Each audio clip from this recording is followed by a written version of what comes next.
द्वितीय करन्तीय 1 अध्याय।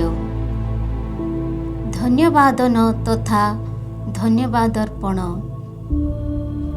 ईश्वरंकर इच्छा मुताबक ख्रीष्ट जीशुंकर जणे प्रेरित पाउल ओ आम भ्राता तिमोती करन्ती स्थित ईश्वरंकर धर्म मंडली तथा समग्र आखाइया निवासी समस्त संत जनों को लेखिबा पत्र एही जे आम्भमानकर पिता ईश्वर ओ प्रभु जीशु ख्रीष्टंकर अनुग्रह तथा शांति तुममानकर प्राप्त हेउ।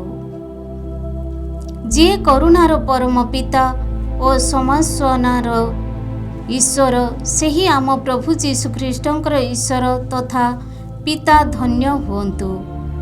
आमको ईश्वरंक द्वारा प्रदत्त आश्वासना द्वारा जे कौनसी क्लेश प्रपीड़ित व्यक्ति मानक आमे जेपरी आश्वस्त करने को सक्षम हेबु ओ ईश्वरंकर ठारू प्राप्त सेई एक सांत्वना से माने सुधा जेपरी भोग करती सेथिपाई से आमको सर्वविध क्लेश रे आश्वस्त करी अछंती।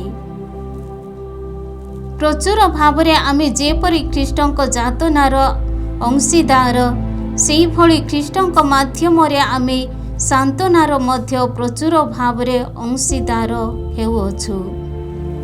आमे जदि क्लेश भोग करुथाउ तेबे ताहा तुममानकर आश्वासना तथा परित्राण पाई उद्दिष्ट ओ आमे जदि आश्वस्त हेइथाउ ताहा तुममानकर सांत्वना पाई उद्दिष्ट। आमे भोग करुथिबा क्लेशटी तुमे माने सुधा धैर्य सहकारे सहन करिबा उद्देश्य रे तुमे से सांत्वना द्वारा आश्वस्त हेउछ। तुम मानक ठारे संस्थापित आमर भरोसा अटल कारण आम दुख संकटर अंशीदार होउथिबा भली तुमे माने आम आश्वासनार मध्य अंशीदार हेबो एहा आमको अवगत। हे भ्राता माने एशियारे आमे भोग करुथिबा दुख संकट संबंधरे तुमे माने अवगत हेबा पाई आमे आग्रहान्वित। जीवित रहिबार आशारू वंचित होई पारुथिबा भली आमे नितांत तथा असह्य जातना पूर्वक प्रपीड़ित होइथिलु। वास्तवतः आमे मृत्युदंडरे दंडित होइथिबा भली बोध करिथिलु किंतु आम निज ठारे आश्रित हेबा परिवर्ते जे मृतमान को उत्थित करती ताहांको ठारे निर्भर करिबा पाई एहा उद्दिष्ट होइथिला। से आम्भमान को तादृश्य मरणमुखी संकटरू उद्धार करि अछंती ओ पुनश्च आम्भमान को उद्धार मध्य करिबे। आमे ताहांको ठारे आस्था स्थापन करियछु जे से आमको पुनराय उद्धार करिबे। तुमे माने मध्य प्रार्थना करी आमर सहाय हेबो ताहेले संख्याधिक लोकंकर प्रार्थना जरिया रे आमको प्राप्त अनुग्रह निमंते अनेके आम सकाशे कृतज्ञता ज्ञापन करिबे। संदर्शन परिकल्पना परिवर्तनर कारण जगतरे विशेषतः तुम मानक मध्यरे आमे सांसारिक ज्ञान रे नुहि बरं ईश्वरंकर अनुग्रह माध्यम रे पवित्र तथा अकपट भावानुजाई आचरण करिथिलु। एहा आम विवेकर साक्ष्यदान संबंधरे आमे आत्माभिमानी तुमे माने जहाँ पठन करि पारिबो ओ हृदबोध करि पारिबो ताहा व्यतीत अन्य किछि आमे लेखि नाहु।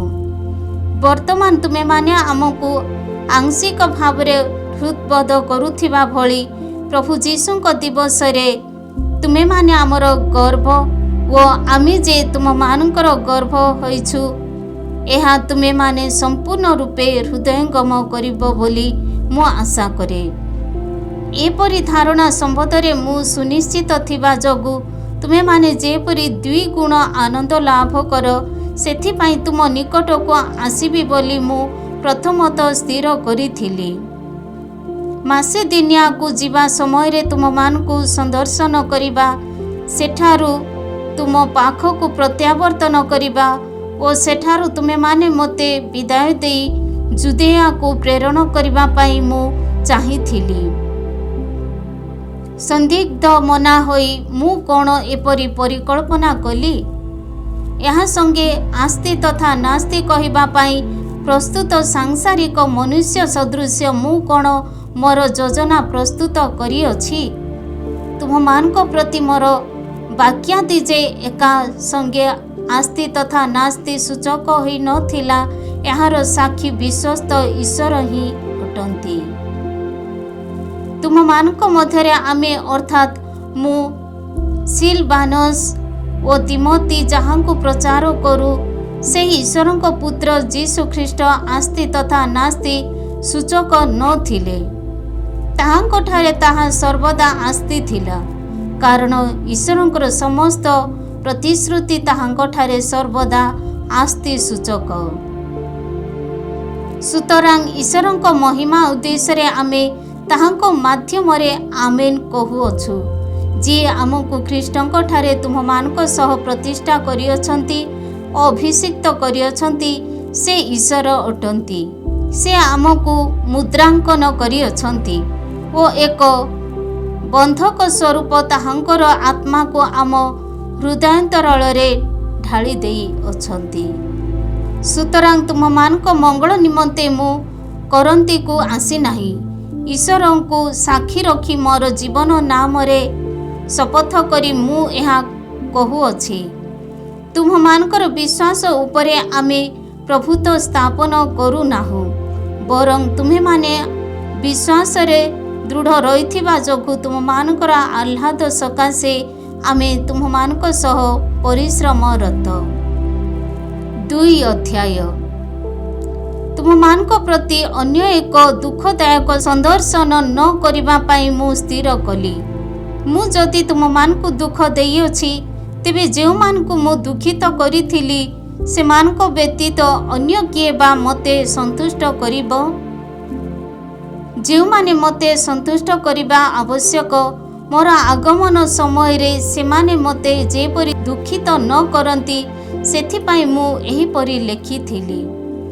କାରଣ ମୋର ଆନନ୍ଦ ଯେ ତୁମ ପ୍ରତ୍ୟେକଙ୍କର ଆନନ୍ଦ, ତୁମ ସମସ୍ତଙ୍କର ସମ୍ବନ୍ଧରେ ମୋର ଏହି ଦୃଢ଼ ବିଶ୍ୱାସ ରହିଥିଲା। ଗଭୀର ଦୁଃଖ, ଭାରାକ୍ରାନ୍ତ ହୃଦୟ ତଥା ବହୁ ଲୋତକପାତକ ପୂର୍ବକ ଯାହା ମୁଁ ତୁମମାନଙ୍କୁ ଲେଖିଥିଲି, ତାହା ତୁମମାନଙ୍କୁ ଦୁଃଖ ଦେବା ପାଇଁ ଉଦ୍ଦିଷ୍ଟ ନଥିଲା, ବରଂ ତୁମ ପ୍ରତି ମୋର ପ୍ରଚୁର ସ୍ନେହ ବିଷୟରେ ତୁମକୁ ଅବଗତ କରିବା ପାଇଁ ଏପରି ହୋଇଥିଲା। ଦୋଷୀ ପ୍ରତି କ୍ଷମା। ଯିଏ ଦୁଃଖ ଦେଇଥିଲା, ସେ ମୋତେ ଦୁଃଖ ଦେଇନାହିଁ, ବରଂ ମୋର ବାକ୍ୟକୁ ଅଧିକ କଠିନମୟ କରିବାକୁ ନ ଚାହିଁ ମୁଁ କହେ ଯେ, କେତେକ ପରିମାଣରେ ସେ ତୁମମାନଙ୍କୁ ଦୁଃଖ ଦେଇଛି। ସେପରି ବ୍ୟକ୍ତିଙ୍କୁ ଅଧିକାଂଶ ଲୋକଙ୍କ ଦ୍ୱାରା ପ୍ରଦତ୍ତ ଶାସ୍ତି ବିଧାନ ତା ପ୍ରତି ଯଥେଷ୍ଟ ହୋଇସାରିଛି। ସୁତରାଂ ସେ ଅତି ଦୁଃଖରେ ମ୍ରିୟମାଣ ନ ହେବା ପାଇଁ ତୁମେମାନେ ତାଙ୍କୁ କ୍ଷମା ଦେଇ ସାନ୍ତ୍ୱନା ଦେବା ଉଚିତ। ତେଣୁ ତା ପ୍ରତି ତୁମମାନଙ୍କ ସ୍ନେହର ପ୍ରମାଣ ଦର୍ଶାଇବା ପାଇଁ ମୁଁ ତୁମକୁ ଅନୁନୟ କରେ। ତହୁଁ ତୁମେମାନେ ସବୁ କ୍ଷେତ୍ରରେ ଯେ ଆଜ୍ଞାବହ ଅଟ କି ନାହିଁ, ତୁମକୁ ପରୀକ୍ଷା କରି ଅବଗତ ହେବା ନିମନ୍ତେ ମୁଁ ଏପରି ଲେଖିଥିଲି। ଯାହାକୁ ତୁମେମାନେ କ୍ଷମା ଦେଇଅଛ, ତାହାକୁ ମୁଁ ମଧ୍ୟ କ୍ଷମା ଦେଉଛି।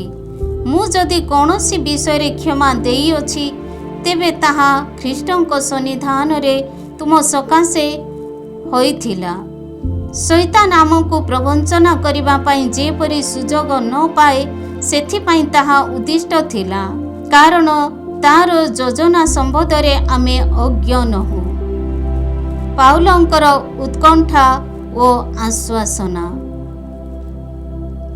ଖ୍ରୀଷ୍ଟଙ୍କର ସୁସମାଚାର ପ୍ରଚାର ପାଇଁ ମୁଁ ତ୍ରୋଆସକୁ ଗଲା ସମୟରେ ପ୍ରଭୁଙ୍କଠାରେ ମୋ ପ୍ରତି ଏକ ଦ୍ୱାର ଉନ୍ମୁକ୍ତ ହେଲା। କିନ୍ତୁ ମୋର ଭ୍ରାତା ତିତସଙ୍କୁ ସେଠାରେ ଦେଖିବାକୁ ନ ପାଇ ମୋର ମନ ଅଶାନ୍ତ ହେଲା। ତେଣୁ ସେମାନଙ୍କଠାରୁ ବିଦାୟ ନେଇ ମୁଁ ମାସିଦୋନିଆ ଅଭିମୁଖେ ଯାତ୍ରା କଲି। କିନ୍ତୁ ଯିଏ ଆମ୍ଭମାନଙ୍କୁ ଖ୍ରୀଷ୍ଟଙ୍କଠାରେ ସର୍ବଦା ଜୟଯୁକ୍ତ କରନ୍ତି ଓ ତାହାଙ୍କଠାରେ ସର୍ବଦା ଜୟଯୁକ୍ତ କରନ୍ତି ଓ ତାହାଙ୍କ ସମ୍ବନ୍ଧରେ ଜ୍ଞାନର ସୌରଭକୁ ଆମ ଜରିଆରେ ସର୍ବତ୍ର ବିସ୍ତାର କରନ୍ତି, ସେହି ଈଶ୍ୱରଙ୍କର ଧନ୍ୟବାଦ ହେଉ। କାରଣ ପରିତ୍ରାଣ ପ୍ରାପ୍ତ ହେଉଥିବା ତଥା ବିନାଶଗ୍ରସ୍ତ ହେଉଥିବା ଲୋକଙ୍କ ମଧ୍ୟରେ ଆମେ ଈଶ୍ୱରଙ୍କର ନିମନ୍ତେ ଖ୍ରୀଷ୍ଟଙ୍କର ସୁରଭି ଅଟୁ। ତାହା ଜଣଙ୍କ ପ୍ରତି ମୃତ୍ୟୁଠାରୁ ମୃତ୍ୟୁ ପର୍ଯ୍ୟନ୍ତ ପଥ ପ୍ରଦର୍ଶନ ଏକ ସୁରଭି ଓ ଅନ୍ୟ ପ୍ରତି ଜୀବନରୁ ଜୀବନ ପର୍ଯ୍ୟନ୍ତ ପଥ ପ୍ରଦର୍ଶକ ଏକ ସୁରଭି ଅଟେ। ଏପରି ଏକ କାର୍ଯ୍ୟକଳାପ ତୁଲାଇବା ପାଇଁ କିଏ ବା ସକ୍ଷମ?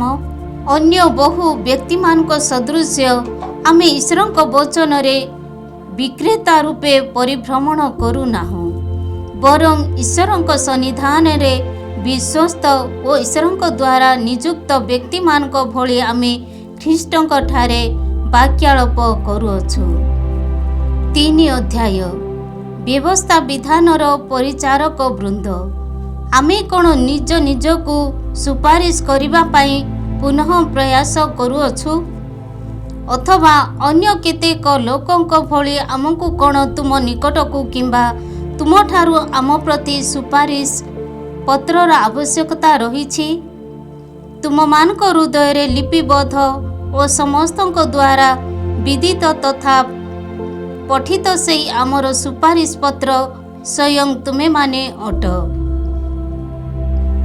କାଳିରେ ନୁହେଁ, ବରଂ ଜୀବନ୍ତ ଈଶ୍ୱରଙ୍କର ଆତ୍ମାଙ୍କ ଦ୍ୱାରା ଲିପିବଦ୍ଧ ଓ ପ୍ରସ୍ତର ଫଳକରେ ନୁହେଁ, ବରଂ ମାନବ ହୃଦୟ ସ୍ୱରୂପ ହୋଇଥିବା ଫଳକରେ ଆମ ସେବା କର୍ମ ଜରିଆରେ ଲିପିବଦ୍ଧ ଖ୍ରୀଷ୍ଟଙ୍କର ଏକ ପତ୍ର ତୁମେମାନେ ଅଟ। ସ୍ୱୟଂ ତୁମେମାନେ ଏହାର ପରିଚୟ ଦେଉଅଛ। ଖ୍ରୀଷ୍ଟଙ୍କ ମାଧ୍ୟମରେ ଈଶ୍ୱରଙ୍କଠାରେ ସଂସ୍ଥାପିତ ଆମର ଆସ୍ଥା ଏକ ଅଟେ। ଆମ ନିର୍ଭରଶୀଳ ହୋଇ ଆମେ ଯେ କୌଣସି କାର୍ଯ୍ୟ କରୁଅଛୁ, ଏହିପରି ଦାବି କରିବାର ସାମର୍ଥ୍ୟ ଆମର ନାହିଁ, ବରଂ ଆମ୍ଭମାନଙ୍କର ସାମର୍ଥ୍ୟ ଈଶ୍ୱରଙ୍କଠାରୁ ଆଗତ ଏକ ଲିଖିତ ନିୟମ ସଂହିତା ଜରିଆରେ ନୁହେଁ, ବରଂ ପରମାତ୍ମାଙ୍କ ଦ୍ୱାରା ଲିଖିତ ଏକ ବିଧାନ ମାଧ୍ୟମରେ ସେ ଆମକୁ ନୂତନ ବ୍ୟବସ୍ଥା ବିଧାନର ସେବାକର୍ମୀ ହେବା ନିମନ୍ତେ ଯୋଗ୍ୟ ବୋଲି ବିବେଚନା କରିଅଛନ୍ତି। କାରଣ ଲିଖିତ ନିୟମ ସଂହିତା ପ୍ରାଣ ନାଶକାରୀ କିମ୍ବା ଆତ୍ମା ପ୍ରାଣ ସଞ୍ଚାରୀ। ପ୍ରସ୍ତର ଫଳକରେ ଲିପିବଦ୍ଧ ପ୍ରାଣ ନାଶକାରୀ ବ୍ୟବସ୍ଥା ବିଧାନର ସେବା କର୍ମ ପ୍ରତାପ ସହକାରେ ପ୍ରଦତ୍ତ ହୋଇଥିଲା। ସେହି ପ୍ରତାପ କ୍ଷୟପ୍ରାପ୍ତ ହୋଇ ଆସୁଥିବା ସତ୍ତ୍ୱେ ଇସ୍ରାଏଲୀୟ ଜନତା ଯେପରି ନିରୀକ୍ଷଣ କରି ନ ପାରନ୍ତି, ତାହା ସେହିଭଳି ମୋଶେସଙ୍କର ବଦନକୁ ଦୀପ୍ତିମନ୍ତ କରିଥିଲା। ତାହେଲେ ଆତ୍ମାଙ୍କର ସେବା କର୍ମ କେତେ ବା ଅଧିକ ପ୍ରତାପ ସହିତ ପ୍ରକାଶିତ ନ ହେବ? କାରଣ ଶାସ୍ତି ବିଧାନର ସେବା କର୍ମ ଯଦି ଗୌରବଜନକ ହୋଇଥିଲା, ତେବେ ନୀତିନିଷ୍ଠ ସେବା କର୍ମ ତା ଅପେକ୍ଷା ଅଧିକ ଟପିଯିବା ଆବଶ୍ୟକ। ବାସ୍ତବତଃ ଯାହା ଏକଦା ଗୌରବଜନକ ହୋଇଥିଲା, ତାହା ଉତ୍କୃଷ୍ଟତର ଗୌରବଜନକ ସେବା କର୍ମର ତୁଳନାରେ ବର୍ତ୍ତମାନ ନିଷ୍ପ୍ରଭ ହୋଇଅଛି। କାରଣ ଯାହା କ୍ଷୟପ୍ରାପ୍ତ ହୋଇ ଆସୁଥିଲା, ତାହା ଯଦି ଏକଦା ଗୌରବଜନକ ହୋଇଥିଲା, ତେବେ ଯାହା ଚିରସ୍ଥାୟୀ ତାହା ତା ଅପେକ୍ଷା ଅଧିକ ଗୌରବଜନକ ହେବା ଉଚିତ।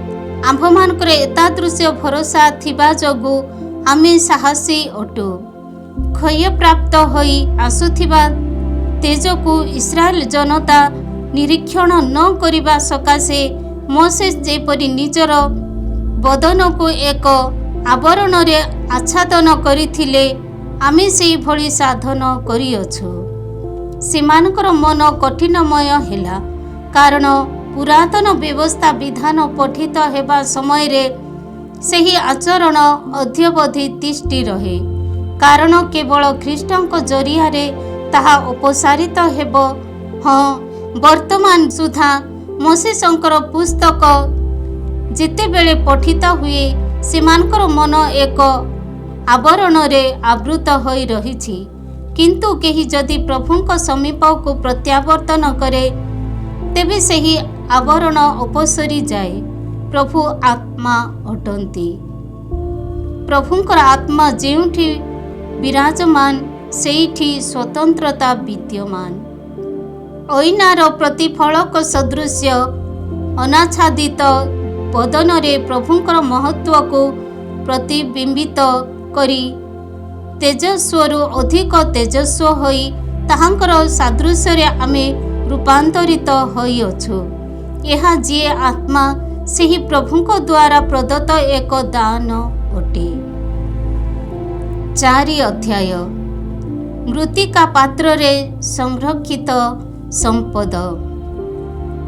सुतरां प्रभुंकर करुणा द्वारा यही सेवा कर्म प्राप्त होइथिबा जोगु आमे हताश होई नाहु। आमे लज्जाजनक तथा रहस्यावृत आचरण को परित्याग करिअछु। आमे द्रुत नाहु और ईश्वरंकर वचन को भ्रांति सूचक भावे प्रचार करू नाहु, बरं सत्य को ईश्वरंक साक्षात रे घोषणा करी प्रत्येक विवेक सम्मुखरे आमे निज निज को दर्शाई अछु। आम्भमानकर सुसमाचार जदि रहस्यवृत होइथाए केवल विनाशमुखी लोकमानक प्रति ताहा होइअछि। ଯେଉଁମାନେ ଅବିଶ୍ୱାସୀ ସେମାନଙ୍କର ମନକୁ ଇହଲୋକଙ୍କ ଦେବ ଅନ୍ଧକାରାଚ୍ଛନ୍ନ କରିଅଛି। ସୁତରାଂ ଯିଏ ଈଶ୍ୱରଙ୍କର ପ୍ରତିରୂପ ସ୍ୱରୂପ ସେହି ଖ୍ରୀଷ୍ଟଙ୍କର ମହିମା ମଣ୍ଡିତ ସୁସମାଚାରର ଦୀପ୍ତି ସେମାନଙ୍କ ପ୍ରତି ଅଦୃଶ୍ୟ ହୋଇ ରହିଛି। ସ୍ୱୟଂ ଆମ ସମ୍ବନ୍ଧରେ ଆମେ ପ୍ରଚାର କରୁନାହୁଁ, ବରଂ ଯୀଶୁ ଖ୍ରୀଷ୍ଟଙ୍କୁ ପ୍ରଭୁ ସ୍ୱରୂପ ଓ ତାହାଙ୍କ ନିମନ୍ତେ ଆମକୁ ତୁମମାନଙ୍କର ସେବକ ରୂପେ ଆମେ ଘୋଷଣା କରିଅଛୁ। ଅନ୍ଧକାରରୁ ଆଲୋକ ପ୍ରକାଶିତ ହେଉ। ଯିଏ ଏହିପରି ଆଜ୍ଞା ଦେଇ କହିଥିଲେ ସେ ଈଶ୍ୱର ଖ୍ରୀଷ୍ଟଙ୍କ ମୁଖରେ ପ୍ରକାଶିତ ମହିମାମୟ ଜ୍ଞାନର ଦୀପ୍ତିକୁ ଆମକୁ ପ୍ରଦାନ କରିବା ପାଇଁ ଆମ ହୃଦୟରେ ତାହା ପ୍ରଦୀପ୍ୟମାନ କରିଅଛନ୍ତି। କିନ୍ତୁ ପରମ ଶକ୍ତି ଈଶ୍ୱରଙ୍କର ଅଟେ, ଆମର ନୁହେଁ। ଏହା ଯେପରି ପ୍ରକଟ ହୁଏ ସେଥିସକାଶେ ଏହି ସମ୍ପଦ ଆମେ ମୃତ୍ତିକା ପାତ୍ରରେ ପ୍ରାପ୍ତ ହୋଇଛୁ। ଆମେ ସର୍ବବିଧ ଭାବରେ ପ୍ରପୀଡ଼ିତ ତଥାପି ଚୂର୍ଣ୍ଣ ବିଚୂର୍ଣ୍ଣ କିମ୍ବା କି କର୍ତ୍ତବ୍ୟ ବିମୂଢ଼ ହେଉନାହୁଁ। ଆମେ ବ୍ୟତିବ୍ୟସ୍ତ ତଥାପି ହତାଶ ହେଉନାହୁଁ। ଆମେ ନିର୍ଯାତିତ ତଥାପି ପରିତ୍ୟକ୍ତ ହେଉନାହୁଁ। ଆମେ ପ୍ରହାରିତ ତଥାପି ବିନାଶ ହେଉନାହୁଁ। ଯୀଶୁଙ୍କର ଜୀବନ ଯେପରି ଆମ ଶରୀରରେ ପରିପ୍ରକାଶିତ ହୁଏ, ସେଥିପାଇଁ ଯୀଶୁଙ୍କର ମୃତ୍ୟୁକୁ ଆମେ ନିଜ ଦେହରେ ସଦା ସର୍ବଦା ବହନ କରୁ। ଆମ୍ଭମାନଙ୍କ ନଶ୍ୱର ଦେହରେ ଯୀଶୁଙ୍କର ଜୀବନ ଯେପରି ପରିପ୍ରକାଶିତ ହୁଏ, ସେଥିପାଇଁ ଜୀବିତ ଥିବା ସମୟରେ ଆମେ ସର୍ବଦା ଯୀଶୁଙ୍କ ନିମନ୍ତେ ମୃତ୍ୟୁ ମୁଖରେ ସମର୍ପିତ। ସୁତରାଂ ମୃତ୍ୟୁ ଆମଠାରେ ଓ ଜୀବନ ତୁମଠାରେ କର୍ମ ମୁଖର ହୋଇ ରହିଛି। ଅତଏବ ମୁଁ ବିଶ୍ୱାସ ସ୍ଥାପନ କଲି, ତେଣେ ମୁଁ କଥା କହିଲି ବୋଲି ଯିଏ ଲେଖିଥିଲେ ତାଙ୍କର ସେହି ବିଶ୍ୱାସର ଚୈତନ୍ୟ ଆମ୍ଭମାନଙ୍କର ମଧ୍ୟ ହୋଇଥିବା ଯୋଗୁଁ ଆମେ ସୁଦ୍ଧା ବିଶ୍ୱାସ ସ୍ଥାପନ ତଥା ବାକ୍ୟାଳାପ କରୁ। ଯିଏ ପ୍ରଭୁ ଯୀଶୁଙ୍କୁ ଉତ୍ଥିତ କରିଥିଲେ ସେ ଆମକୁ ମଧ୍ୟ ଯୀଶୁଙ୍କର ସହ ପୁନରୁତ୍ଥିତ କରିବେ ଓ ତୁମମାନଙ୍କ ଗହଣରେ ତାହାଙ୍କ ସନ୍ନିଧାନକୁ ଆନୟନ କରିବେ। ଏହା ଆମେ ଜାଣୁ, ଏ ସମସ୍ତ ତୁମମାନଙ୍କ ପାଇଁ ଉଦ୍ଦିଷ୍ଟ। ସେହିପରି ଲୋକମାନଙ୍କ ମଧ୍ୟରେ ଅନୁଗ୍ରହ ପ୍ରଚୁର ଭାବେ ଅଧିକରୁ ଅଧିକତର ବୃଦ୍ଧି ପ୍ରାପ୍ତ ହେଉଥିବା ସଙ୍ଗେ ସଙ୍ଗେ ଈଶ୍ୱରଙ୍କର ମହିମା ଉଦ୍ଦେଶ୍ୟରେ କୃତଜ୍ଞତା ଜ୍ଞାପନ ମଧ୍ୟ ପରିବର୍ତ୍ତିତ ହେବ। ଶାଶ୍ୱତ ମହିମାର ପ୍ରତ୍ୟାଶା। ସୁତରାଂ ଆମେ ନିରାଶ ହୋଇନାହୁଁ। ଯଦିଓ ଆମର ଏହି ବାକ୍ୟ ମନୁଷ୍ୟ କ୍ଷୟ ପ୍ରାପ୍ତ ହୁଏ, ତଥାପି ଆମର ଅନ୍ତରସତ୍ତା ଦିନକୁ ଦିନ ନୂତନୀକୃତ ହୋଇ ଆସୁଅଛି। ଆମର ଏହି କ୍ଷଣିକ ତଥା ଲଘୁ ଯାତନା ଆମ ନିମନ୍ତେ ଏକ ତୁଳନାତୀତ ଶାଶ୍ୱତ ଗୌରବ ପ୍ରସ୍ତୁତ କରୁଅଛି। କାରଣ ଆମେ ଦୃଶ୍ୟ ବସ୍ତୁ ପ୍ରତି ନୁହେଁ, ବରଂ ଅଦୃଶ୍ୟ ବସ୍ତୁ ପ୍ରତି ଲକ୍ଷ୍ୟ ରଖୁ। କାରଣ ଦୃଶ୍ୟ ବସ୍ତୁ ଅସ୍ଥାୟୀ, କିନ୍ତୁ ଅଦୃଶ୍ୟ ବସ୍ତୁ ଅନନ୍ତ। 5 ଅଧ୍ୟାୟ ଆମକୁ ଏହା ଅବଗତ ଯେ ଆମ ଦ୍ୱାରା ଅଧ୍ୟସ୍ଥିତ ଏକ ଐତିକ ନିବାସ ଯଦି ବିଲୁପ୍ତ ହୁଏ, ତେବେ ହସ୍ତକୃତ ହୋଇନଥିବା ତଥା ଈଶ୍ୱର ନିର୍ମିତ ଏକ ସ୍ୱର୍ଗୀୟ ଭବନ ଆମ୍ଭମାନଙ୍କର ହୋଇଯିବ। ବାସ୍ତବତଃ ଆମେ ଆର୍ତ୍ତନାଦ କରୁ ଓ ଆମ ସ୍ୱର୍ଗୀୟ ଆବାସ ଦ୍ୱାରା ପରିହିତ ହେବା ପାଇଁ ଆମେ ଆକାଙ୍କ୍ଷିତ। ସେଥିରେ ପରିହିତ ହେଲେ ଆମେ ବସ୍ତ୍ରହୀନ ଦେଖାଯିବୁ ନାହିଁ। ଯେତେବେଳେ ଆମେ ଏହି ପାର୍ଥିବ ନିବାସରେ ବାସ କରୁଥାଉ, ସେହି ସମୟରେ ସୁଦ୍ଧା ବିବସ୍ତ୍ର ହୋଇଥିବା ଆଶଙ୍କାରେ ନୁହେଁ, ବରଂ ଯାହା ନଶ୍ୱର ତାହା ଜୀବନ ଦ୍ୱାରା ଗ୍ରାସିତ ହେବାର ଆଶା ରଖି ଏହି ପରିଧାନ ଉପରେ ସେହି ଅନ୍ୟ ନିବାସ ଦ୍ୱାରା ପରିହିତ ହେବା ପାଇଁ ଆମେ ଉତ୍କଣ୍ଠାପୂର୍ବକ ଦୀର୍ଘଶ୍ୱାସ ତ୍ୟାଗ କରୁଛୁ। ଯେଉଁ ଈଶ୍ୱର ନିଜର ଆତ୍ମାକୁ ଏକ ବନ୍ଧକ ରୂପେ ଆମକୁ ପ୍ରଦାନ କରିଅଛନ୍ତି, ସେହି ଈଶ୍ୱର ହିଁ ଏଥିସକାଶେ ଆମକୁ ପ୍ରସ୍ତୁତ ମଧ୍ୟ କରିଅଛନ୍ତି। ସୁତରାଂ ଆମେ ସର୍ବଦା ସତ୍ସାହସୀ ଅଟୁ। ଶରୀର ଆବାସରେ ନିବାସୀ ଥିବା ପର୍ଯ୍ୟନ୍ତ ପ୍ରଭୁଙ୍କଠାରୁ ଆମେ ଯେ ସୁଦୂରବର୍ତ୍ତୀ ଏହା ଆମେ ଜାଣୁ, କାରଣ ଆମେ ବିଶ୍ୱାସର ଅନୁଗାମୀ, ଦର୍ଶନର ଉପଭୋଗୀ ନାହୁଁ। ଆମେ ସତ୍ସାହସୀ ଅଟୁ ଓ ଶରୀର ଆବାସରୁ ସୁଦୂରବର୍ତ୍ତୀ ହୋଇ ପ୍ରଭୁଙ୍କର ସମୀପବର୍ତ୍ତୀ ହେବା ପାଇଁ ଆମେ ଅତ୍ୟାଗ୍ରହୀ। ସୁତରାଂ ଏହି ଶରୀରବାସୀ ହେଉ କିମ୍ବା ପ୍ରବାସୀ ହେଉ, ତାହାକୁ ସନ୍ତୁଷ୍ଟ କରିବା ପାଇଁ ଆମେ ଲକ୍ଷ୍ୟ କରୁ, କାରଣ ନିଜ ଦେହରେ କରିଥିବା କାର୍ଯ୍ୟକଳାପର ସମୁଚିତ ପ୍ରତିବାଦ ପ୍ରାପ୍ତ ହେବା ପାଇଁ ଆମ ସମସ୍ତଙ୍କୁ ଖ୍ରୀଷ୍ଟଙ୍କର ବିଚାରସନ ସମ୍ମୁଖରେ ଦଣ୍ଡାୟମାନ ହେବା ଆବଶ୍ୟକ ହେବ। ଈଶ୍ୱରଙ୍କ ସହ ପୁନର୍ମିଳନ ଏକ ସେବାକର୍ମ, ପ୍ରେରିତତ୍ୱ। ପ୍ରଭୁଙ୍କ ପ୍ରତି ଭୟଭକ୍ତି ପ୍ରଦର୍ଶନ କରୁଥିବା ଯୋଗୁଁ ଆମେ ଲୋକମାନଙ୍କୁ ପ୍ରରୋଚନା ଦେଉଅଛୁ। ଆମେ ବା କ'ଣ ଈଶ୍ୱରଙ୍କର ତାହା ବିଦିତ ଓ ତୁମେମାନେ ମଧ୍ୟ ସେ ସମ୍ବନ୍ଧରେ ଅବଗତ ବୋଲି ଆମେ ବିଶ୍ୱାସ କରୁ। ତୁମ ସମ୍ମୁଖରେ ଆମେ ପୁନରାୟ ନିଜକୁ ସୁପାରିଶ କରିନାହୁଁ। ପକ୍ଷାନ୍ତରେ ହୃଦୟକୁ ନିରୀକ୍ଷଣ ନ କରି କୌଣସି ବ୍ୟକ୍ତିର ବାହ୍ୟ ପରିସ୍ଥିତି ସମ୍ବନ୍ଧରେ ଆତ୍ମା ବଡ଼ିମା କରୁଥିବା ବ୍ୟକ୍ତିମାନଙ୍କୁ ତୁମେମାନେ ଯେପରି ଉତ୍ତର ଦେଇପାର, ସେଥିପାଇଁ ତୁମେମାନେ ସକ୍ଷମ ହେବା ସକାଶେ ଆମେ ତୁମକୁ ଏକ ସୁଯୋଗ ପ୍ରଦାନ କରୁଅଛୁ। ଆମେ ଯଦି ନିର୍ବୋଧ ଥିଲୁ, ତାହା ଈଶ୍ୱରଙ୍କର ସକାଶେ ହୋଇଥିଲା, କିନ୍ତୁ ବର୍ତ୍ତମାନ ଆମେ ଯଦି ସୁବୋଧ ହୋଇଛୁ, ତାହା ତୁମମାନଙ୍କ ନିମନ୍ତେ ଉଦ୍ଦିଷ୍ଟ। ସମସ୍ତଙ୍କ ନିମନ୍ତେ ଜଣେ ମୃତ୍ୟୁବରଣ କଲେ ଓ ଫଳରେ ସମସ୍ତେ ମୃତ୍ୟୁବରଣ କରିଅଛନ୍ତି। ଆମକୁ ଏହା ସୁବିଦିତ ଥିବା ଯୋଗୁଁ ଖ୍ରୀଷ୍ଟଙ୍କର ସ୍ନେହ ଆମକୁ ପ୍ରୋତ୍ସାହ ଦିଏ। ଯେଉଁମାନେ ଜୀବିତ, ସେମାନେ ଆଉ କେବେ ହିଁ ନିଜ ନିମନ୍ତେ ଜୀବନଯାପନ କରିବା ପରିବର୍ତ୍ତେ ଯିଏ ସେମାନଙ୍କ ଉଦ୍ଦେଶ୍ୟରେ ମୃତ୍ୟୁବରଣ କରି ଉତ୍ଥିତ ହୋଇଥିଲେ, ତାହାଙ୍କ ସକାଶେ ସେମାନେ ଯେପରି ଜୀବିତ ହୁଅନ୍ତି, ସେଥିପାଇଁ ସେ ସମସ୍ତଙ୍କ ଉଦ୍ଦେଶ୍ୟରେ ମୃତ୍ୟୁବରଣ କରିଥିଲେ।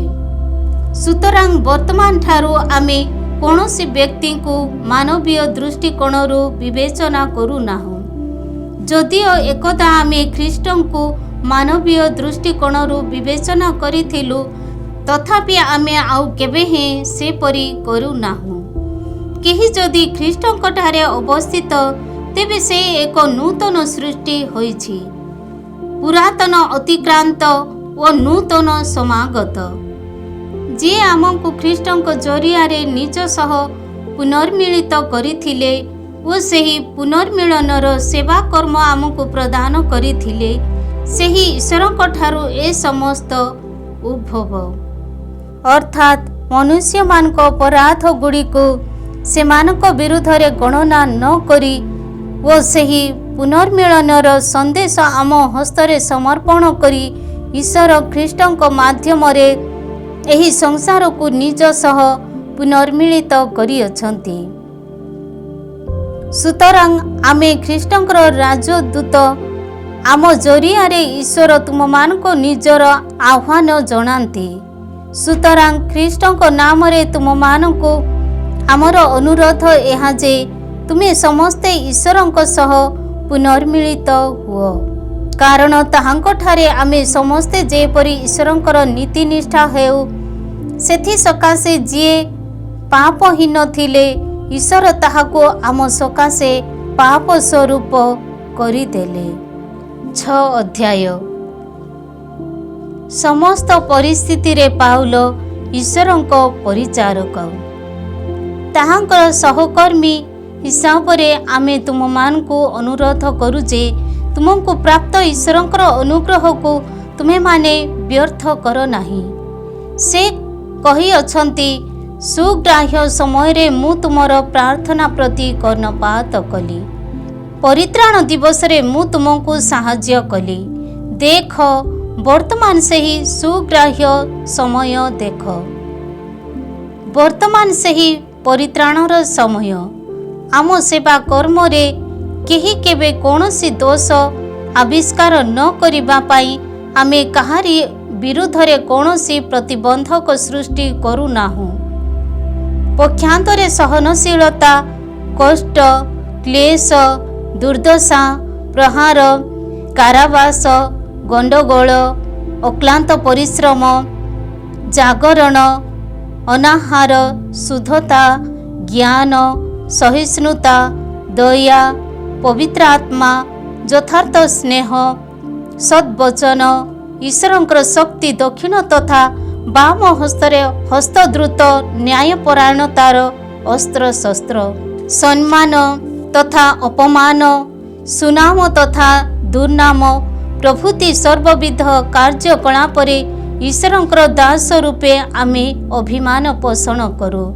आमे प्रवंचक स्वरूप विवेचित, तथापि आमे सत्यवादी, आमे अपरिचित व्यक्तिसम परिगणित, तथापि आमे सुप्रसिद्ध, आमे मृत सदृश्य विवेचित, तथापि देख आमे जीवित, आमे दंडित व्यक्ति रूपे परिगणित, तथापि आमे निहित होइनाहु। सकार्त व्यक्ति सम होइथिले सुधा आमे सर्वदा संतोष भोग करू। निर्धन होइथिले मध्य आमे अनेकों वित्तशाली कराऊ। किछि नथिबा लोक भली गण्य होइथिले सुधा आमे सर्वाधिकारी। हे करंतिय माने आमे तुम्हमानकु स्पष्ट कथा कहुअछु। तुम्हमानक उद्देश्य रे आम हृदय को उन्मुक्त करी प्रदर्शन करुअछु। आमे तुमको सीमित करिनाहु, बरं तुमे माने निज निजर अनुराग द्वारा सीमित। निजर प्रिय संतान सदृश्य तुममानको मु कहे जे तुमे मध्य तुम हृदय को उन्मुक्त करी आम सहित आचरण कर। ईश्वरंक निलय तुमे माने अविश्वासी मानक सहित एकत्रित हुओ नाही। नीति निष्ठा तथा अनीति मध्यरे के अंशीदारत्वक अछि, अथवा आलोक तथा अंधकार मध्यरे केउ साहचर्य संभव? बेलियालोंक सहित ख्रीष्टंकर केउ समानता, अथवा विश्वासी तथा अविश्वासी भितरे केउ सामंजस्य रहिछि? पितुला गुड़िक सहित ईश्वरंकर आलय संबंध आमे हेउछु जीवन ईश्वरंकर आलय। कारण ईश्वर कही अछंती मु सेमानक मध्यरे वास करिबी ओ सेमानक सहित विचरण करिबी। मु सेमानकर ईश्वर हेबी ओ सेमाने हेबे मोर सृजन।